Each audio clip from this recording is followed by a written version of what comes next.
네, 이번 시간은요, 퇴적 구조와 퇴적 환경에 대해서 들어가 볼게요. 첫 번째, 우리가 퇴적암에 대해서 이제 배울 건데, 그 이전에 우리가 화성암에 대한 걸 얘기를 했었단 말이야. 그래서 퇴적암, 화성암, 이렇게 큰 범주를 배울 거고, 그리고 나머지를 변성암이다. 이렇게 아시면 됩니다. 퇴적물부터 들어가 보면, 퇴적물. 지폐에 있는 암석이 여러 환경에서 풍화침식 작용을 받을 건데, 풍화침식 작용을 받는 대표가 이제 바람이랑 물 알고 있을 거고요. 우리 오늘 빙하도 그런 작용을 할 수 있다 라는 거야. 그런 것들로 인해서 함께 운반되어서 어딘가에 쌓일 겁니다. 그러면 퇴적물들은 일단은 이제 종류가 달라질 거고, 퇴적물들이 쌓이면서 우리가 비교해야 되는 게 분급과 원마도, 이런 용어를 좀 아셔야 되는데요. 분급은 뭐냐? 얼마나 입자 크기가 고르냐라는 거예요. 오늘 자갈, 모래, 점토라고 해서 선생님이 자모점 이렇게 많이 얘기를 할 건데, 자모점이 섞여 있다. 이것은 크기가 다른 입자들이 많이 섞여 있는 상황이기 때문에 얘네들은 분급이 좋지 않다, 불량하다, 이런 얘기로 연결이 될 거고, 모래만 있다든지 모래사장 같을 때, 사막 같은데 그런 상황은 입자의 크기가 고르다, 그렇기 때문에 분급이 좋다, 양호하다, 이제 이런 표현을 쓸 겁니다. 원마도는 뭐냐? 풍화침식 작용을 받으면서 어딘가로 가서 쌓인다라고 했죠? 그러면 멀리 갈수록 마모가 잘 많이 될 거 아닙니까? 따라서 퇴적될 때까지 이동한 거리가 멀수록, 거리가 멀어지면 원마도가 좋아진다, 이 뜻이에요. 마모가 많이 되어서 동글동글해진다. 1, 2, 3번에 퇴적물에 해당하는 이러한 종류를 나열해 놨거든요. 결과적으로 얘네들이 퇴적암이 될 거야. 그래서 퇴적암의 종류도 세설성, 화학적, 유기적 이렇게 분류가 될 겁니다.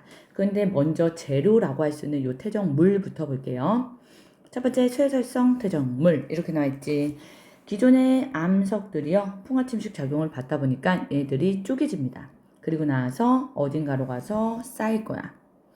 기본이 되는 퇴적물이고, 이 안에서 조금 낯설 수 있는 건 화산의 폭발 물 중에, 분출물 중에 화산 쇠설물이라 그래서 이 고체 상태의 화산재가 대표로 또 등장합니다. 이런 것도 쇠설성에 들어간다. 화학적이다라는 건 일단 기본 느낌을 어떻게 가져가야 되느냐, 무언가 반응을 해서 조금 변화했다, 요거를 좀 이해해야 되는데, 화학작용으로 침전된 것, 화학에서는 앙금이라고 합니다. 이온이나 분자 이런 것들이 서로 섞여 있는데 작용을 하면서 이렇게 가라앉는 그게 앙금. 그리고 증발 잔여물이라고 해서 건조한 환경에서 증발을 잘 하게 되면 NaCl과 같은 성분으로 암염, 이러한 암석을 만들 수 있거든. 그렇기 때문에 재료가 될 수 있다. 유기적이라고 하면은 우리 몸에 있는 생명체에 존재하는 탄소화물들, 이런 걸 유기물이라고 하거든요. 이 유기물들이 있을 때, 재료로 존재할 때 유기적 퇴적물 이렇게 되기 때문에 생물의 유해, 이게 기본 재료가 됩니다. 대표가 해양생물들, 해양생물들은 탄산염질 광물들로 이렇게 만들 수 있고요. 그리고 식물, 대표 양치식물이 될 거고, 이렇게 석탄을, 화석 연료를 만드는 이것이 대표 또 암석으로 우리가 배울 거예요. 그래서 퇴적물과 달리 퇴적암이 되려면 일단은 퇴적물이요, 굳어지는 과정이 필요합니다. 이러한 과정 중에서 퇴적암을 형성하는 이 단계, 지폐 암석, 이것의 종류는 상관없어요. 종류 상관없이 이 암석들이 풍화침식 운반작용까지 받아서 어딘가로 쌓이면 퇴적물이 된다 그랬죠. 이 퇴적물이 끝이 아니라 얘네들이 또다시 이렇게 침식되고 운반되고 퇴적이 되는 상황에서 중요한 건 요 속성작용을 반드시 거쳐야 됩니다. 이게 중요한데 단단하게 되는 과정이다, 이렇게 생각하시면 돼요. 풍화작용이 일어나고요, 침식, 운반작용이 일어나고 퇴적작용이 일어나다 보니까 이렇게 용어 정리를 선생님이 해놨어요. 풍화작용, 이렇게 잘게 부서지는 작용이고, 화학적, 물리적 이런 식으로 분류가 됩니다. 아까 말했다시피 화학적은 성분이 변하는 것, 어떠한 반응이 일어나는 것 이런 식으로 느낌을 가져가면 되고, 물리적 그냥 기본적으로 그냥 쪼개진 것 이렇게 하시면 돼요. 운반과 퇴적 알 수 있겠죠. 그런데 우리가 흐르는 물 그리고 바람 이게 기본이지만 이렇게 빙하, 오늘 요거 빙하에 해당하는 퇴적물들 요것도 배울 거다. 퇴적은 대부분 이렇게 침전하면서 가라앉아서 수평적으로 이렇게 쌓일 거예요. 이런 것들을 우리가 단계적으로 봤지만 중요한 건 요 속성작용이다. 속성작용은요, 일단은 당연히 알아야 되고요. 여기 이 단어는 기본적으로 기출 빈도는 아주 높습니다. 많이 어렵고 그런 건 아닌데 문장 하나 보기로 들어간다든지 여러 단어가 섞여져서 나올 수 있어서 기출 빈도 높아요. 굳어지는 작용을요, 두 단계로 우리가 나눠서 그렇게 볼 건데, 첫 번째 다짐작용, 그리고 교결작용, 이렇게 얘기를 합니다. 숙성작용은요, 투 스텝으로 이루어지는데, 둘 다요, 퇴적물들이 사이사이 이렇게 구멍들이 있거든. 그런 걸 공극이라고 합니다. 이 공극을 줄여나가는 상황이야. 그래서 조금 공극이 줄었고, 더더더더 공극이 더더더더 줄면, 물에서 퇴적암이 되는데, 공극이 줄 때 진짜 빈틈 사이사이를 다 입자만 채울 수 있는 건 아니고요. 훨씬 작은 사이즈의 입자들이 들어가 있을 때 마치 벽돌 사이사이를 시멘트로 우리가 바르듯이 이러한 작업이 필요합니다. 그걸 단계적으로 볼게요. 다짐 또는 압축 작용이라고 하는데, 압력을 받았다 이거야. 그러면 눌리겠지, 쉽게 말해서. 퇴적물이 오랫동안 쌓이는데요. 한 번만 쌓이는 게 아니라 계속 와서 쌓이고 이런 식으로 아래쪽은 계속 압력을 크게 받게 됩니다. 그러면 이 사이사이 구멍인 공극이 줄어들겠죠. 그렇죠? 공극 사이사이는요, 아주 작은 입자들을 포함한 지하수, 물들이 왔다 갔다 이동하는 통로가 되는데, 이런 물들이 쭉쭉 빠져나가게 되겠죠. 그래서 간격은 치밀해지고 밀도가 증가한다, 공극은 감소한다, 이런 표현이 자주 등장합니다. 교결작용도 마찬가지, 밀도 증가와 공극률의 감소, 이거는 똑같은 상황인데, 중요한 건 얘네들이 사이사이를 흘러갔던 그 물이 이제 완전히 사라지면서 마르는, 그래서 물의 증발이 중요한 포인트예요. 그래서 입자 사이 간격을 메운다라는 게 중요하고요. 시멘트를 바르는 것처럼 이렇게 생각하는 게 좋다 그랬지? 공극 감소했긴 했어요. 첫 번째 스텝 다짐 작용이 지나가면. 그렇지만 완전히 메워진 건 아니고 물이 아직도 이동을 하고 있단 말이야. 그렇기 때문에 가장 중요한 거, 다짐 작용이 지나고 이제 교결 작용으로 넘어가면 가장 중요한 게 요거, 물의 증발입니다. 오케이? 그러니까 더 이상 물이 이동하는 그런 단계는 지나갔다라는 거고, 굳어져서 우리가 그 입자 사이사이 공극이 다 완전히 채워지는 그런 상황이에요. 거기를 채워지는 요 교결 물질이다. 요거는 선생님 밑에다가 또 추가 설명을 좀 해놨고요. 지하수, 물이 왔다 갔다 할 수 있는 그 공극이 완전히 채워져야 우리 뭐가 된다? 퇴적암이 된다. 요것들을 정확하게 이해하시면 됩니다. 규결물질의 종류로서 석회물질, 규질물질, 산화철 이런 것들이 있는데 이런 것들은 좀 익혀 나갈 거고요. 다음으로 넘어가 볼게요. 퇴적암의 종류 이렇게 나와 있죠. 일단 퇴적물이 퇴적암을 만들 거라서 이 재료가 무엇인가 그거 이름 그대로 따라갑니다. 쇠설성, 화학적, 유기적. 오케이. 따라서 퇴적물 재료 확인을 반드시 해야 되는 것들, 그런 것들 눈여겨봐야 되는 것들 선생님 강조할 거고, 일단은 종류마다 기본 상황, 풍화침식 작용을 받는 것, 기본 암석에서, 그리고 두 번째 화산 분출물, 오케이? 그 중에서 쇠설물. 화학적은요, 얘네들 침전, 아까 앙금이라 그랬죠? 또는 증발. 그리고 나서 유기적은요, 생물 유해. 이런 것들이 이제 만든다라는 기본 상황을 이해하셔야 되고, 그 다음에 쇠설성 퇴적암, 화학적 퇴적암, 그리고 유기적 퇴적암 이렇게 나와 있는 거에 선생님이 가로하고요. 퇴적물 이거를 추가해 놨죠. 결과적으로 퇴적물이 퇴적암을 만드는 거라 요렇게 같이 기억하면 좋아요. 풍화 침식 요거에 의한 쇠설물 기본입니다. 그래서 자, 모, 점. 오늘 이렇게 쓰면 약자로 많이 쓸 건데 조심해야 되는 건 자갈만 있는 게 아니라 모래만 있는 게 아니라 얘네들보다 작은 입자들은 항상 섞여 있을 수 있다. 그러니까 여감은요. 자모점. 자갈이 제일 크니까. 모래 그리고 점토까지 있는 거고 사암은요. 모래와 점토. 얘보다 더 큰 애들이 있다면 여감으로 또 이렇게 분류가 될 거라서 그거 조심. 그리고 점토. 얘보다 작은 애는 없기 때문에 요 입자 크기를 좀 같이 외울 겁니다. 입자 크기는 2 이상 그리고 16분의 1 이하. 요 상황이라서 그 기준이 되는 모래에 해당하는 걸 외울 거야. 2부터 16분의 1 요거는 전혀 상관이 없고요. 요거보다는 작고 요거보다는 큰. 그래서 요 기준 기억을 할 거고요. 그리고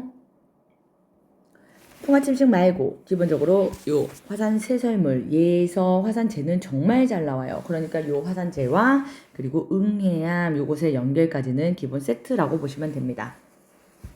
이렇게 가로를 써놓은 요런 것들은 종종 이렇게 등장은 하지만 많이 빈도가 높게 다루는 건 아니다. 이렇게 기억을 하시면 되고요. 점토에서 쉘과 이암 이러한 구분을 해야 되는 것들 추가적인 것들 밑에 붙여놨습니다. 쉘과 이암은 일단은 입자 크기에서 비슷해요. 그쵸? 작은 애들인데 입자의 크기 같은 범위에 존재하지만 쉘은 층리가 있고 이암은 층리가 없습니다.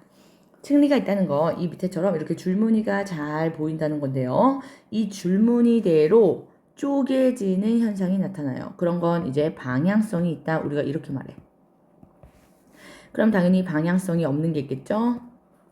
그 말은 깨짐이다 라는 거고 깨짐은 산산조각 나는 거야. 이렇게 층리가 발달 안 된 거야. 그래서 여기에서는요. 이 암의 여기 이암, 쉘과 이암 중에서 요 이암에 해당이 되겠죠. 오케이? 그래서 요거 좀 구분을 하셔야 되고요. 사암에서 중요한 거 하나 체크를 할 건데요. 사암은 항상 석영을 많이 가지고 있어서 반짝반짝하다. 요거 우리가 모래사장이나 사막 같은데 반짝반짝 이렇게 보이는 건 석영 성분 때문이다. 요거를 좀 세트로 기억을 하셔야 되고요. 말했다시피 화산재 요거 응해암을 만든다. 요거 잘 기억해야 됩니다. 일단은 화산 세설물에서는요. 크기가 작은 것부터 얘기를 하면 화산진, 재, 력, 암괴, 탄의 순서로서 요 앞에 화산자가 다 붙어서 요거만 생략하면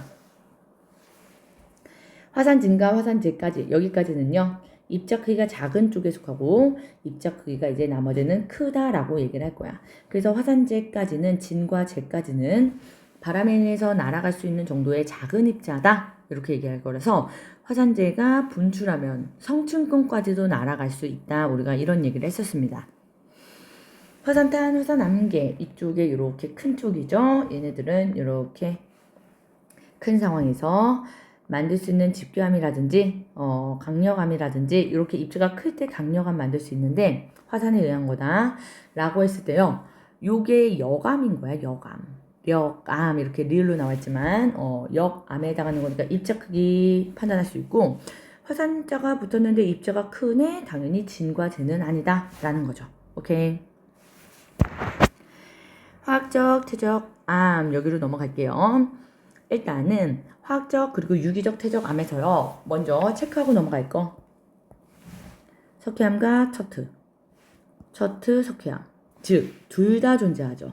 화학적인지 유기적인지 얘네들은요. 분류를 잘 하고 그렇게 나누는 문제들이 나올 수밖에 없어. 왜? 여러분들이 생각해도 얘네들 여기도 있고 저기도 있네 헷갈릴 수 있다라는 거지. 완벽하게 같지는 않습니다. 왜냐? 재료가 다르니까. 어떠한 것들이 퇴적이 됐느냐 요 재료는 다르기 때문에 얘네가 똑같은 이름으로 석회암, 척트를 만들지라도 다른 녀석이다 라는 걸 알아야 되고요. 그렇기 때문에 요거 중요합니다. 석회암과 척트. 일단은 화학적 과정, 유기적 과정 모두 만들어지죠. 그러니까 무조건 yes or no로 이렇게 우리가 표를 나눌 때 반드시 no는 쇠설성이 될 거야. 그치? 이렇게 해서 쇠설성은 아니다. 그럼 yes에서 또 갈리겠죠. 재료 때문에 이렇게 갈려 나갈 겁니다.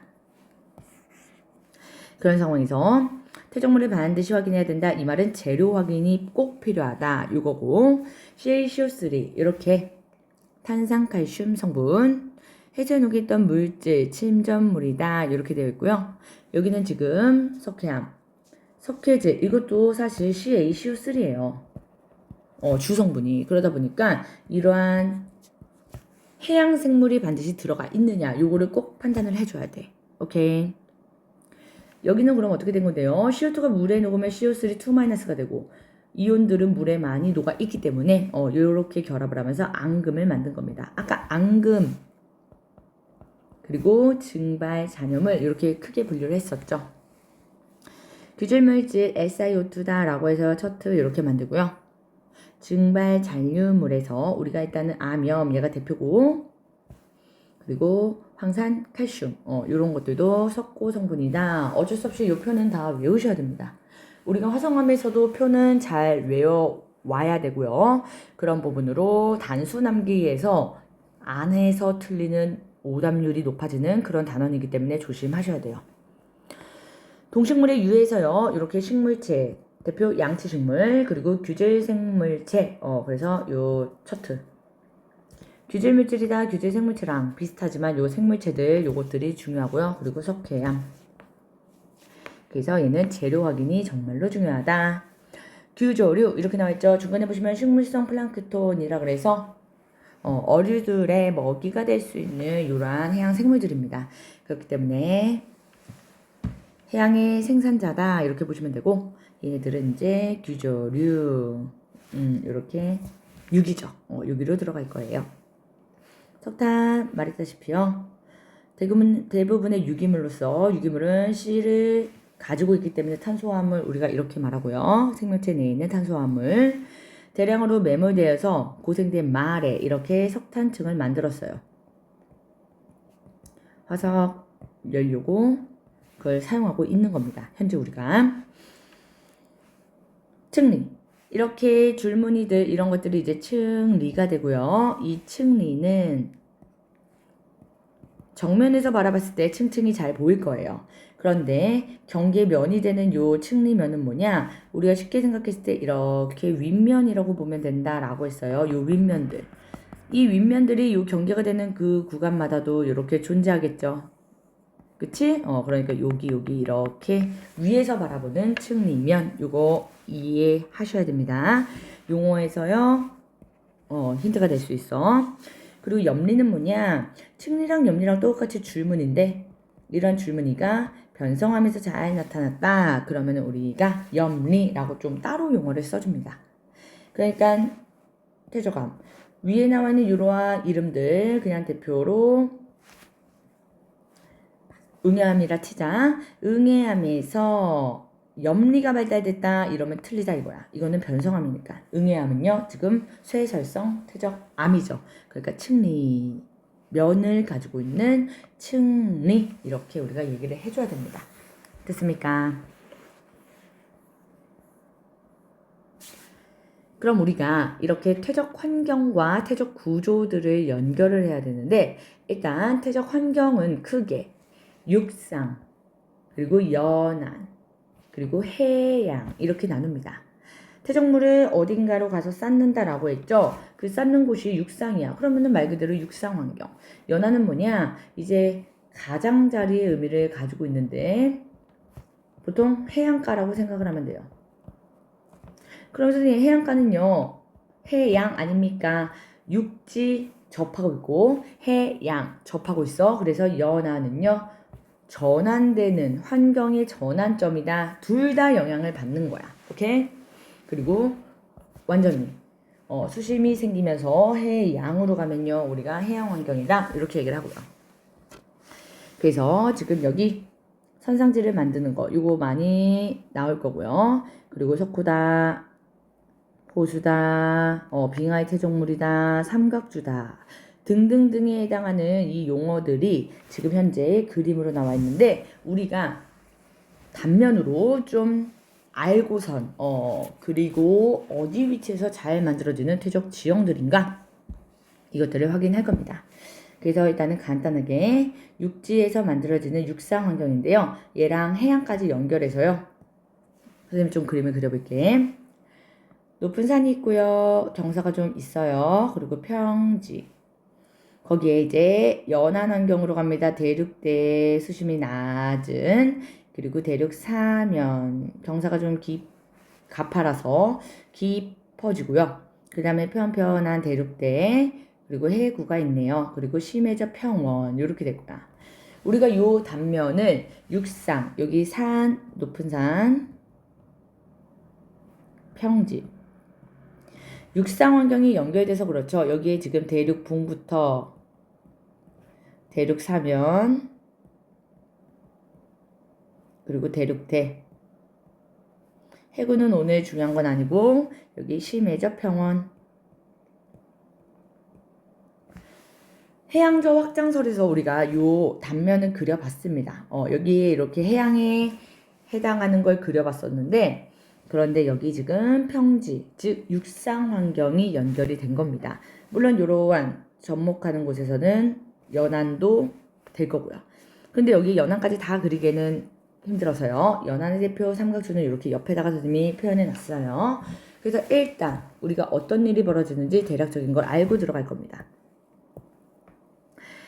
높은 산에서 분급이 이제 불량한 그런 상황이 자갈, 모래, 점토, 자모점이 이렇게 섞여 있는데 입자의 고르기가 고르지 않고 분급이 불량하다, 이런 상황이죠. 경사가 급한 곳을 이렇게 빠르게 산사태라든지 너무나 큰 폭우가 쏟아질 때, 이럴 때 확 같이 쏟아질 수 있지. 이렇게 빠르게 쏟아지는데 여기에서 확 퍼져나가는 상황이 유속이 갑자기 평평해지면서 느려지기 때문에 가능해집니다. 그렇게 빠르다가 느려지는 이 상황에서 대표하는 선상지가 만들어져요. 그럼 여기는요, 분급이 좋지 않았기 때문에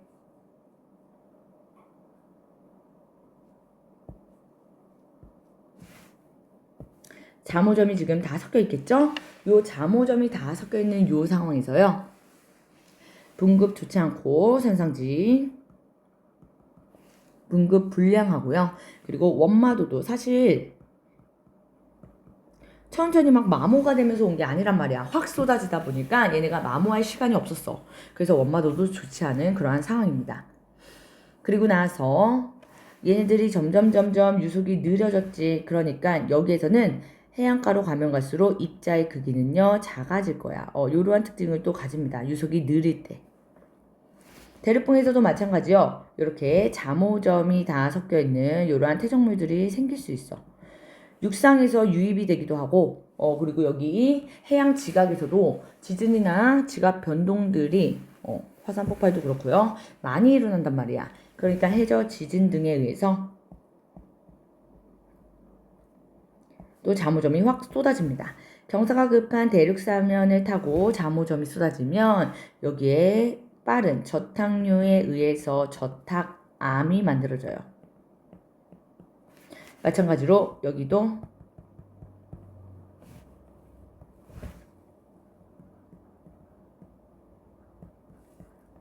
자모점이 다 섞여 있겠죠.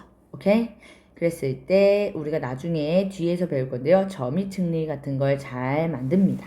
이게 뭔가 이따가 좀 추가적으로 알게 될 거고, 심해저 평원은 좀 멀리 있잖아. 그쵸?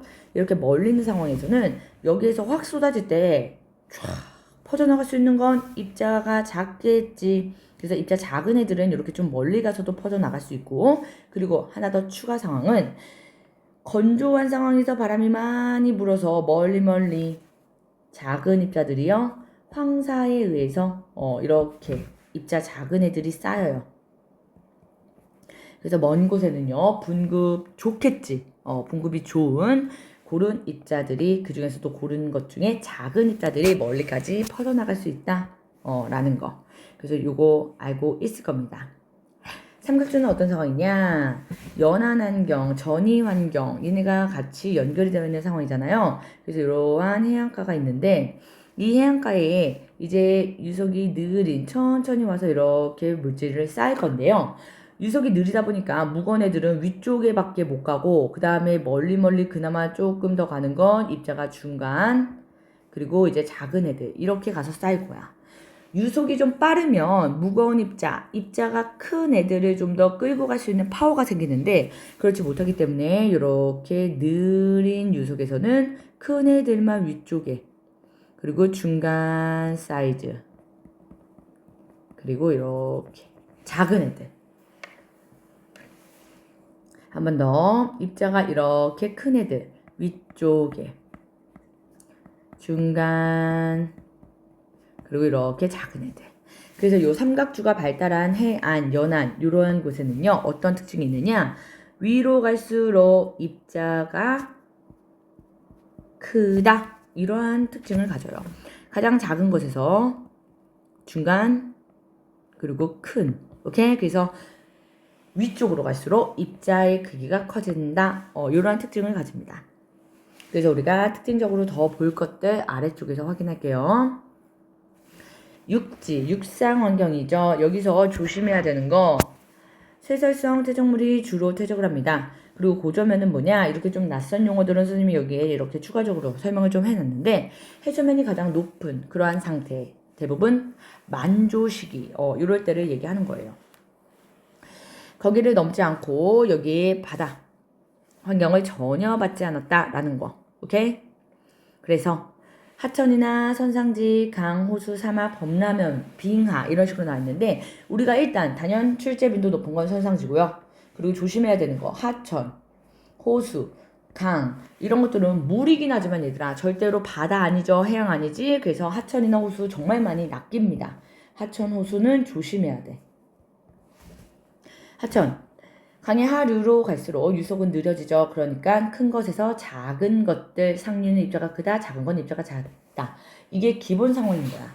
기본적으로 유속이 점점 느려지니까 입자가 작은 이렇게 가벼운 애들까지만 최종적으로까지 마지막까지 끌고 갈 수 있다. 이렇게 생각을 하셔야 됩니다. 오케이. 그리고 호수는요. 호수는 수위 변동이 작죠. 그치? 그리고 세립질이나 모래, 진흙 이런 것들이 쌓여 있어서 얘들이 층리가 주기적으로 형성이 될 수 있는데 왜냐하면 계절 변화에 또 영향을 줄 수 있는 대표가 빙하 주변 호수에서 호상 점토층이다 이렇게 나와 있는데 밑에서 좀 추가 설명을 볼게요. 호상 점토층 여기는요. 이렇게 호수가 있는 상황에서 퇴적물들이 있다가 강수량에 의해서 얘네가 이렇게 쏟아질 수 있는 상황. 그러면은 여기 아래쪽으로 쏟아져서 이렇게 퇴적이 되겠죠. 그러면 이렇게 여름철에는 강수량도 많고 색이 좀 밝게 퇴적이 되고요. 그리고 나서 또 겨울철에도 또 퇴적이 되는데 여기는 좀 색이 어둡고 진하게 이렇게 여름과 겨울의 계절이 뚜렷한 한 세트 1년 주기가 눈에 딱 보이는 점토의 층리가 나타난다라는 거예요. 그래서 한 쌍 1년이다. 요것들을 이제 알 수 있는 특징적인 상황입니다. 호수 조심, 요거는 육상 환경이에요. 선상지, 위에서 자세하게 얘기했어요. 경사가 급격하게 변하는 곳에서 유속이 빠르다가 느려지는 요런 상황. 유속이 감소할 때 부채꼴 모양으로 확 퍼져나가는 그런 상황입니다. 분급도 원마도도 다 불량해요. 하부로 갈수록 입자 크기가 감소하는 건 느려졌기 때문에 이렇게 똑같은 원리예요. 멀리까지 끌고 갈 수 있는 건 입자 작은 거. 범람원, 하천물 이렇게 범람에서 쌓이는 거 그렇게 특징적인 건 아니고요. 사막에서 그리고 빙하에서 또 오다 포인트가 있는데 사막에서 바람에 날아가죠. 그러면 날아가면서 모래 언덕이라 그래서 사구를 만들거든. 그럴 때 반짝반짝 석영 입자로 구성이 되어 있고 분급은 매우 양호하다. 이런 표현이 등장할 겁니다. 빙하는 여기서 오다 포인트가 있으니까 잘 들어보세요. 잠오점이 또 이렇게 같이 얼어버려. 그러다 보니까 한꺼번에 운반이 가능하거든요. 그런데 어딘가로 걔네가 빙하들이 이동해 가서 빙하들은 이러한 U자곡도 만들 수 있고 물들은 V자곡을 만드는데 빙하는 U자곡 이렇게 얼음 덩어리가 동그란 요게 통으로 중력 영향을 받으면서 이렇게 아래쪽으로 흘러갔거든. 이러한 곳에서 계절 때문에 또 얼음이 살 녹아요. 그러면은 점이 그대로 이동한 거죠. 마치 순간 이동한 것처럼 이렇게 이동된 상태로 마모가 안 되고 그냥 옮겨지기만 한 거야. 그러니까 분급이 불량한 빙태석을 만드는데 옆에다 씁니다. 원마도 좋지 않아요. 원마도 낮다. 여기서 선생님이 말했던 오답 포인트예요.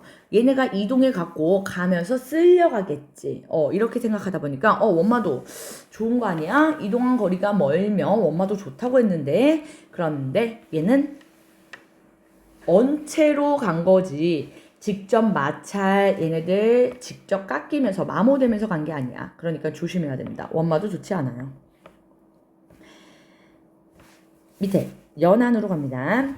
연안 전이 환경이다 이렇게 얘기했죠. 그러다 보니까 육상 그리고 해양 담수와 염수 염류가 많은 거 바닷물 짠물 담수는 육상의 물 얘네가 섞여 있고요. 바람과 파도 등의 작용도 많이 받아요. 침식작용 많이 받겠지. 그리고 육지와 바다의 영향은 당연히 접해 있기 때문에 다 받습니다. 그 중에 대표 삼각주 이거는 진짜 선상지랑 같이 잘 나오고요. 괜히 삼각주 선상지는 우리가 초등학교 때부터 계속해서 헷갈렸을 거야. 그리고 지금도 또 헷갈립니다. 잔잔한 바다나 호수에서 하천으로 이렇게 유속이 감소한 애가 퇴적작용을 시킨 건데 삼각형 모양이고요. 선상지랑 비교했을 때 선상지는 육상이기 때문에 일단 전혀 달라요. 얘는 부채꼴. 그림상에서 부채꼴이다 삼각형이다 이 모양이 막 뚜렷하게 달라서가 아니라 어느 환경인가 일단 요거가 전혀 다른 환경이고요. 만들어진 입자들도 잘 보셔야 되고요. 해비는 해안지역, 해안가 이쪽이다 라고 보면 돼. 여기 지금 모래사장 이렇게 나와 있죠. 사주 이거는 뭐냐 모래톱 이렇게도 얘기한 건데 주자는 얘들아 기둥이야. 모래 기둥이 이런 식으로 이렇게 바다 쪽에 마치 작은 섬처럼 물론 사람이 사는 그런 섬이 아니라 이렇게 조금씩 올라와 있는 이런 거 있거든. 이런 것들이 석고를 만들 수 있어요. 어떻게 되느냐 이런 모래 기둥들이요 여기를 막아버려. 그러면 고립된단 말이야. 이 고립된 상황에서 호수가 만들어질 수 있죠. 근데 요 호수는 요 석고는 원래 호수는 육상인데요. 석고는 연안이란 말이야. 그러니까 짠물, 바닷물, 염수랑 담수가 섞여 있다라고 했지. 호수는 육상이니까 담수만 존재하는 거야. 그래서 여기에서는요. 염분에 의한 변화가 너무나 커. 그렇기 때문에 염분 차이로 염분 변화로 생물들이 살기가 어려워요. 우리가 주어진 환경이 너무나 많이 변화하면 그러면은 적응하기가 어렵단 말이야. 오케이? 그래서 이러한 염분 변화가 잘 일어나지 않는다라는 거 요거를 조심해야 되고요. 석호와 같이 염분 변화가 잘 일어나면 그래서 생물들이 살기가 어렵다라는 거고요. 오케이? 조간대 고조면 저조면 요 사이에 저조면은요 해수면이 낮은 거 만조시 바닷물은 차오르겠죠. 그쵸? 간조시에는 이렇게 나가고 마치 우리가 서해의 갯벌 이런 상황처럼 생각하면 되는데 얘네들 육지 바다 영향 당연히 모두 받겠죠. 그러니까 변화가 심한 상황이에요. 연안 환경은요. 해양에서 또 조심해야 되는 포인트는 뭐냐? 해양 환경 육상 환경이랑 분리된 건 맞는데 그렇다고 해서 육상의 영향을 1도 안 받느냐? 요건 또 아닙니다. 그래서 조심해야 돼. 바다의 영향만 받는다 이래놓고 선생님 육상의 영향을 또 받는다고요? 퇴적물은 그렇습니다. 무슨 말입니까? 일단 가장 넓은 면적을 차지하는 퇴적 환경이고 그 중에서 대륙붕, 대륙대 이런 애들이 중요한데요. 대륙 주위의 수심이 얕은 곳이란 말이야. 완만한 경사야. 그러다 보니까 퇴적물의 60%가 육지에서 공급이 됩니다. 반 이상이다. 대부분 이런 식으로 표현하는 보기도 나올 수 있어요. 그럼 우리가 일단 직관적으로 보면 아니 해양 환경이고 대륙붕은 그런데 무슨 육상에서 퇴적물이 공급돼 틀렸어 이렇게 생각하시기 좋은데요. 육상에서 가깝기 때문에 또 수심도 얕기 때문에 공급률이 높다 기억을 하셔야 됩니다. 열대나 아열대 해양에서는 생물의 유해가 쌓이면서 석회암 만들 수 있고요. 아까 석회암 근원이 되는 재료 잘 보라 그랬어. 요거 유기적. 지금 말한 요 해양생물들. 그리고 화학적으로도 만들어질 수 있습니다. 대륙사면 경사가 급해요. 대륙대에 이렇게 오면서 저탕류, 유속이 빠릅니다. 그러다 보니까 확 쏟아져요. 확 쏟아질 때 우리가 저미층리 요거 뒷장에서 배운다라고 했습니다. 저미층리가 잘 발달하고요. 쉽게 말하면 큰 입자, 아래쪽, 중간 입자, 그리고 작은 거, 이렇게 쌓여 있는 거야. 그 다음에 대륙대, 편편한 곳, 그리고 심해저. 심해저는 여기도 오답 포인트. 오케이. 대륙봉은 선생님이 가까이 있는 육상 환경의 영향을 받아서 퇴적물들 공급받을 수 있다 그랬어. 그런데 심해저 멀리 있잖아. 깊잖아. 근데 퇴적물이 주로 육지에서 공급됐다? 이건 뭔 소리입니까? 아까요. 황사에 의해서도 이렇게 날아와서 쌓인다라고 했지. 이것 때문이에요. 그렇기 때문에 육지에서 공급된 점토 그리고 해양생물의 유해 이것들이 쌓인 겁니다. 조심. 그리고 저탕류, 저타감 읽어보시고 이것도 아주 중요한 뒷부분 태적 구조랑 연결이 되니까 잘 연결을 하셔야 됩니다. 다음이 태적 구조 중에 이제 4가지 모두 다 공통적인 특징 요거부터 얘기를 하면 태적 장소나 태적 환경에 따라서 달라지는 구조이긴 하지만 당시의 환경을 추정할 수 있고 그리고 가장 중요한 거 지층의 상하 관계를 밝히는데 이용됩니다. 지층이 우리가 차곡차곡 쌓이는 이것과 달리 역전된 구조를 확인하는 요거에 가장 많이 사용되는 방법이기 때문에 요 4가지 태적 구조는 잘 이해를 하셔야 돼요. 첫 번째 저미층리. 태적암의 한 지층 내에서 아래에서 위로 갈수록 입자 크기가 작아진다라는 거야.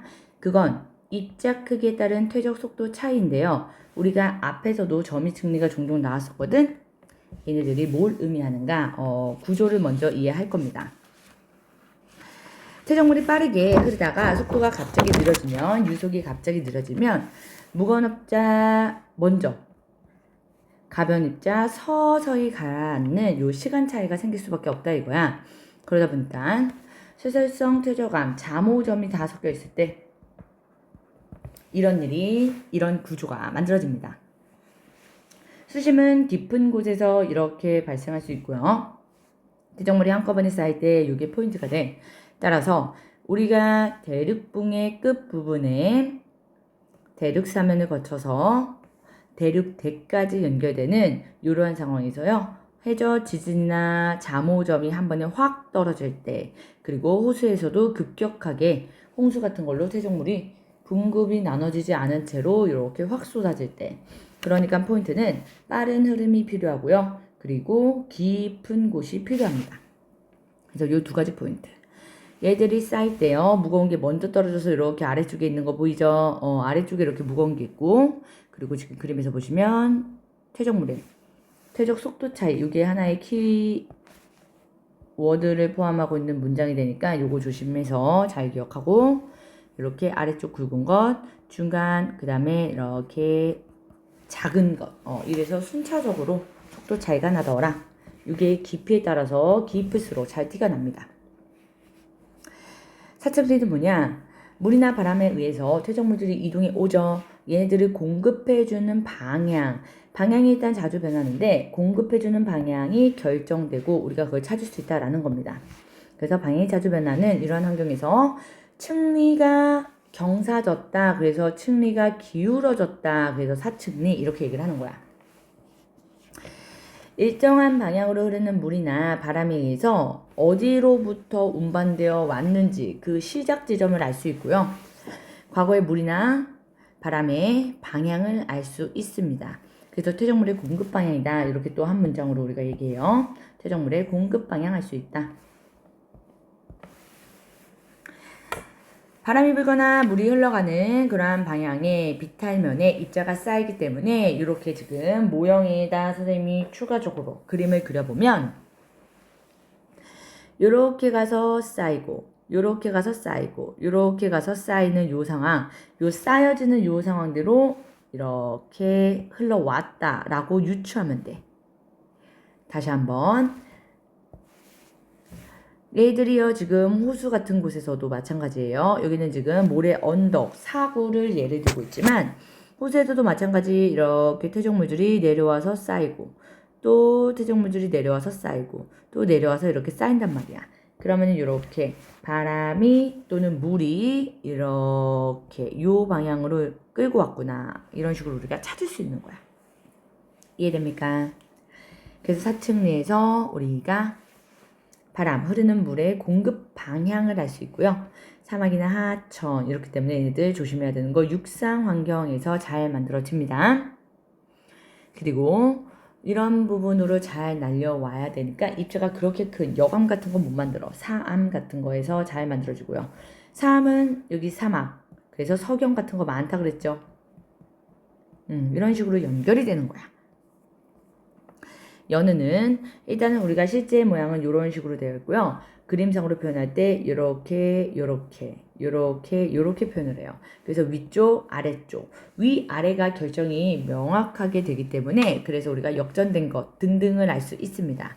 그런데 조심해야 되는 거, 얘는 수심이 얕은 곳, 공통점으로 묶여서 나오는 문제들, 차이점을 말하는 것 이런 것들이 나와 있기 때문에 점이 측리는 수심이 이렇게 깊은 곳, 그리고 얘는 얕은 곳 이런 거 조심해야 돼요.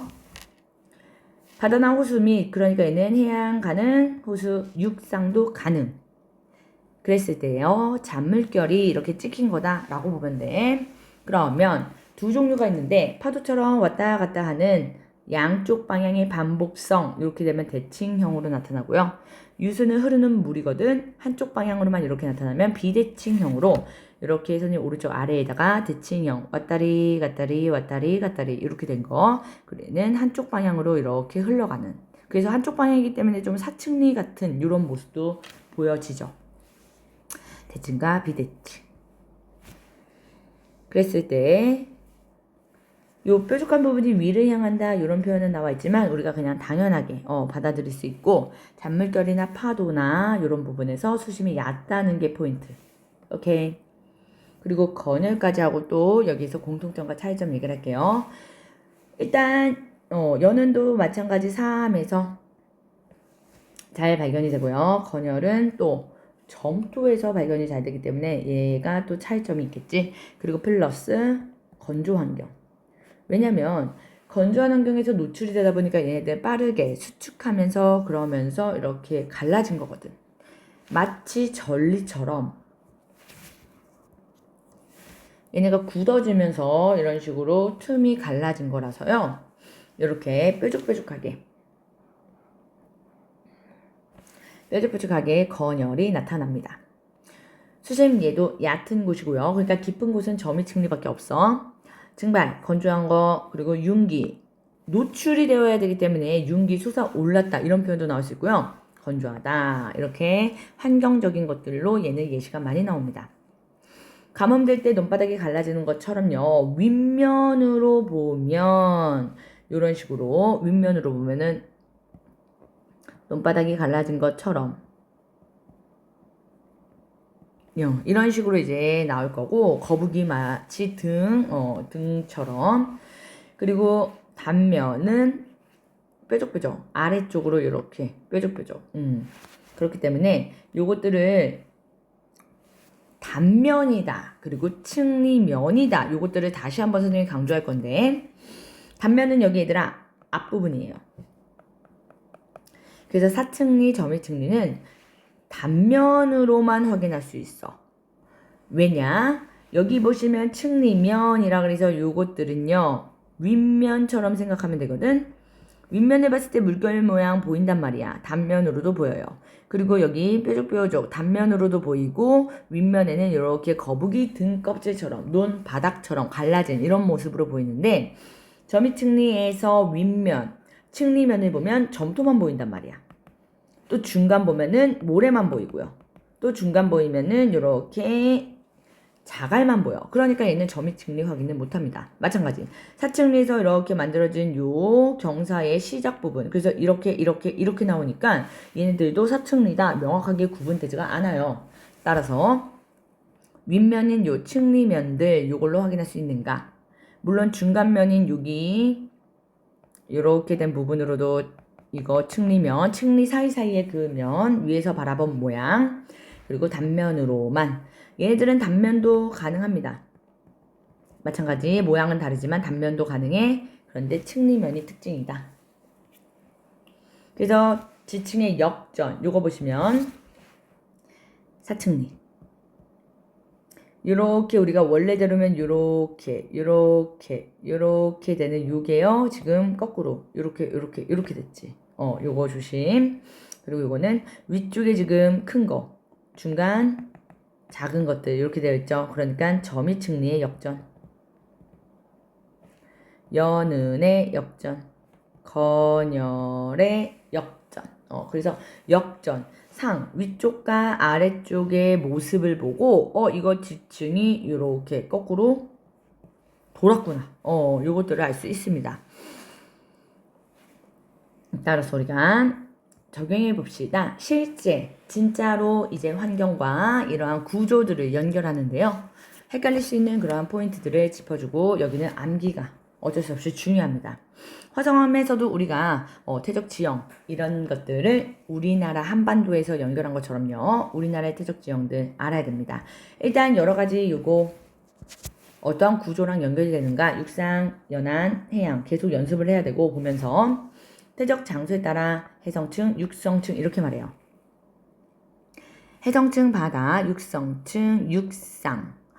중생대에 모두 다 육성층에 해당합니다. 그러니까 해양생물의 화석이 발견되지 않는다.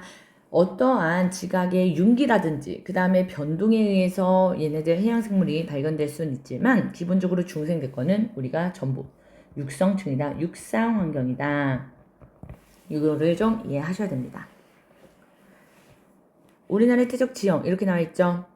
태적지형 여기 지도상에서의 번호가 여기에서 그래서 1, 2, 3 비슷한, 이거는 위치가 비슷하다기보다 이거는 특징들이 비슷해서 이렇게 프라임으로 붙여놨고, 그 다음에 위치가 비슷한 건 그냥 이렇게 5번 6번 7번 그리고 8번 제주도에서 조금 위치 비슷한 거 이런 식으로 붙여놨습니다. 요거를 그냥 7번으로 다 묶어도 되고, 제주도 이렇게. 그래서 보시면 형성시대나 태적 지형의 내용, 즉 특징들을 연결을 좀 해야 되는데 어쩔 수 없이 문제 만나면서 계속 익혀야 되고요.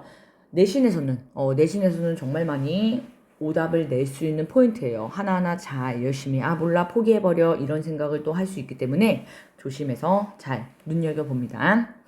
예, 경기도 화성시 여기에 시화호는요 중생대, 그리고 아직 요 기해 단위까지는 우리가 안 배웠기 때문에 일단은 중생대 이 정도만 알아도 괜찮고요. 이런 식으로 나오는 거야. 밑도 끝도 없이 형성시대를 그냥 묻는 게 아니라요. 공룡알과 공룡뼈 이런 화석이 대량으로 발견됐다. 중생대구나. 이렇게 연결할 수 있도록 힌트를 줄 겁니다. 물론 지금 이러한 연결도 잘 안 된다. 나중에 뒤쪽에서 지질시대를 배울 거라서 그때 가서 우리가 판단하겠지만 어찌됐건 이렇게 중생대 연결 힌트를 준다 그 뜻이에요. 호수야. 그러니까 호수나 하천 이런 것들은 육상입니다. 이거 정말 오답 높아요. 육상이다. 호수와 하천 많이 놓칩니다. 강원도 태백시 구문소. 강원도는요 이렇게 고생대가 좀 많아요. 물론 100%는 다 아니니까 조심해서 봐야 돼요. 고생대에 석회암층이 많고요. 그리고 고생대 삼엽층 완중류 이런 화석 얘기가 나오면서 또 연결할 수 있고요. 시대를요. 건열이 관찰되었다. 이제 이런 보기가 나오거나 이런 상황이면은 건조기후였다. 이렇게 노출되었다. 연결이 되는 거야. 강원도 석회암 그리고 충북 단양의 고수동굴 이런 애들은 지금 지하수로 인해서 만들어진 동굴입니다. 우리 용암동굴이랑 석회동굴 구분 잘해야 돼. 용암동굴 얘네들은 정말 말 그대로 화산 폭발해서 용암이 흘러가서, 그런데 그게 아니라 얘네들은 석회동굴 지하수가. 오케이. 전라북도 여기에요. 이렇게 채석강 이렇게 나와 있는 거. 중생대다 이렇게 바로 기억한다기보다 여기 나와 있는 우리가 힌트들을 얻어야 되는데, 얘는 중생대 후기에 퇴적암들의 층리가 많이 발견이 됩니다. 화강암도 그렇고, 그리고 우리가 변산반도 화성암에서도 얘기했어. 이거 중생대 예외이기 때문에 많이 낚일 수 있다. 전라북도 진안군의 마이산, 이거는 말의 귀를 닮았다 이 뜻인데요. 말의 귀처럼 이렇게 봉우리 이렇게 특징적으로 이렇게 나와 있죠. 두 개의 봉우리가 말의 귀를 닮았다. 그래서 마이산 귀 있자. 남쪽 사면에 타폰이다. 요거 체크. 자갈 등이 떨어나가서 구멍이 생긴 건데요. 요 타폰이랑 또 어떤 게 헷갈릴 수 있느냐? 여기 탄낭구조. 제주도에 보시면 탄낭구조. 얘도요 구멍이거든. 구멍이 이렇게 뚫려 있는 부분인데 얘네들의 차이점. 얘는요 화산이 폭발하면서 오케이? 화산이 폭발하면서 화산탄 진재력 암개탄으로서 이거 입자가 가장 큰 녀석이었어. 얘가 찍히면서 그래서 구멍이 나온 거야. 그런데 아까 타포니 얘는요 자갈 얘는 여감으로 되어 있는 산이란 말이야. 그랬을 때 자갈 등이 빠져나간 그래서 구멍이 생긴 거예요. 왜 빠져나갔느냐? 남쪽에는 특히나 이거 남쪽 특히나 물이 얼었다 녹았다 그 틈틈이 얼었다 녹았다 이게 반복되면서 구멍이 좀 헐거워집니다. 그러니까 자갈 입자가 슝슝 빠져나가는 구멍이 생길 수 있다. 그게 타포니. 주변에 민물 조개나 민물 고동 같은 이런 거. 그래서 얘가 또 호수 육상 환경입니다. 조심해야 되고. 무등산 주상절리 이것도 조심. 왜? 주상절리 지난 우리 화성하면서 주상절리는 신생대였어. 이미 틀리죠. 신생대 때 주상절리가 대표해서 많이 만들어진 건 맞지만 중생대에도 화산 폭발합니다. 그리고 신생대 때는 현무암이었지. 그런데 중생대 때 화산 폭발한 건 응해암. 화산이 폭발하면 응해암으로 이렇게 화산재해에 의한 설명이 따라올 거예요. 그러니까 주상절리라고 해서 무조건 신생대 아니고 무조건 현무암 아니다. 조심. 이러한 예외적인 것들을 문제 잘 낼 수밖에 없겠죠. 덕명리안 유명합니다. 기출 많이 됐었어요. 얘도요 중생대이면서 호수인 거 조심. 왜? 공룡 발자국, 새 발자국, 공룡들이 살았던 육상 환경. 오케이. 이렇게 발자국이 모여있는 이렇게 드러나 있는 그림이 사진이 종종 등장할 겁니다. 제주도에서 특징은요. 화산활동은 화산활동인데 물이랑 좀 섞여서 이렇게 폭발한 거 수성화산이라고 합니다. 성산 일출봉 유명하고요. 수성화산 그리고 수월봉 얘도요. 그러니까 화산 폭발했네. 응해암이 이렇게 따라올 거고요. 그러다 보니까 이런 화산재의 층리도 있고 용암대지, 해식절벽 이런 것들의 특징으로 나올 거예요. 용암 흘러갔기 때문에 편편하게 점성이 작아서 유동성이 커서 대지를 만들 수 있다. 비슷한 이러한 화산재가 쌓인 것. 서귀포층은 여기는요. 조개, 화석, 산호, 화석 이런 걸로 바다 환경이다, 해양 환경이다 이렇게 연결될 수 있겠죠. 그래서 여기는 좀 연습이 필요하고 단수 남기도 좀 필요한 부분이 있으니 잘 우리가 해결해 보시고 이론 문제 풀어서 그렇게 만나도록 합니다. 고생했어요.